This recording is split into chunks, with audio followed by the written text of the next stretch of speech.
Hi there. Today I'm going to be looking at two phones. One is the Apple iPhone 4, not the 4S, but the 4, and the new Google Nexus, which is a Samsung phone. Basically, I'm going to be looking at dimensions and how it plugs in and how you'll be able to access it in terms of power and data. First of all, looking at the phone, the iPhone doesn't have any protective case on it right now, so you'll notice just on the first glance that the iPhone is a bit smaller in length compared to the Nexus. When we look at the phones in terms of thickness, the Nexus is a bit thicker. It's a bit thicker in height. So if I turn it this way here, you might be able to see the height difference. It's basically the height of maybe a quarter or 25 cent piece. Canadian or American, basically the same thing. That's really the difference in there. And the reason for that is because if I turn this sideways, you'll see there's a bit of a bump at the end here, and that's what's causing the height difference. Basically, if I was to hold them flat, the distance here is about the size of a 10-cent piece. Over here, the difference is about the size of 2 quarters stacked, just to give you a little reference. In terms of how they're made, both of these have a glass face, but the actual housing on the device is a plastic housing.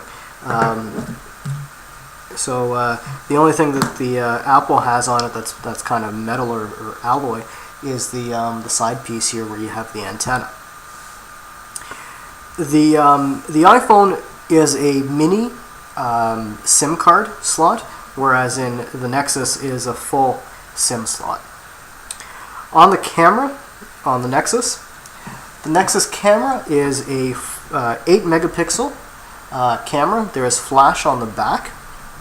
There is also a camera on the front. Now, to be honest with you, if you are in low light, the camera on here isn't the greatest. So just be aware of that the camera on the front, low light, you will get a pretty crummy picture.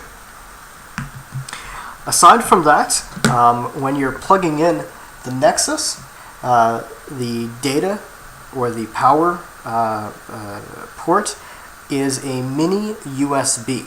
So you can use a mini USB standard cable to power or to transfer data on this device. And just to show you what that looks like, here is a mini USB adapter on there. And this is the power adapter that it comes with.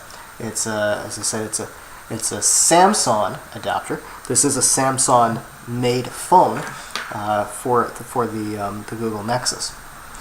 Now, one thing to comment on this is that the adapter feels pretty light, but it also sounds pretty hollow. So I'm not sure the lifespan on these types of power adapters.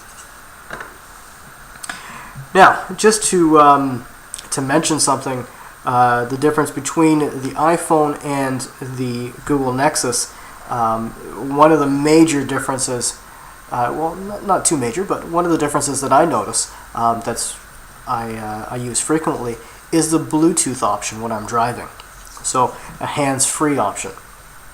With the iPhone, to be able to turn on a hands-free device, I would have to go through probably a good 3 or 4 menus before I can be able to turn on Bluetooth. Now, there are some apps that you can install on your iPhone to be able to kind of do a one click or one button enabling of that the Bluetooth, but sometimes that is a paid app, and in some cases it is a free app depending if you have a jailbreak or not. Now, with the Google Nexus, you'll be able to turn on that feature immediately as soon as you go into the phone. So I'm just going to unlock the phone here. And right as soon as you unlock it, you'll see there's a couple of icons. The one icon that turns on the Bluetooth is this one right here. So basically you turn it on and your Bluetooth is enabled.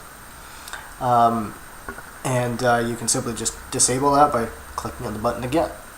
So the options with this phone here are pretty unlimited. You'll notice, at least I've noticed, that the Android system is kind of taken over the market in terms of many options and many apps that are out there. iPhone still has a pretty good handle on their proprietary system, but I'm sure that the Android system will be making its mark just as well. So that's a quick review of the Google Nexus as well as the iPhone 4, the Apple iPhone 4. My next review will be of the HTC Amaze 4G. Now that will be comparing the HTC Amaze 4G against the iPhone 4, which is pretty much the leader in the market when it comes to iPhones, or sorry, it comes to smartphones. So stay tuned. That will be my next review. Thanks a lot for watching.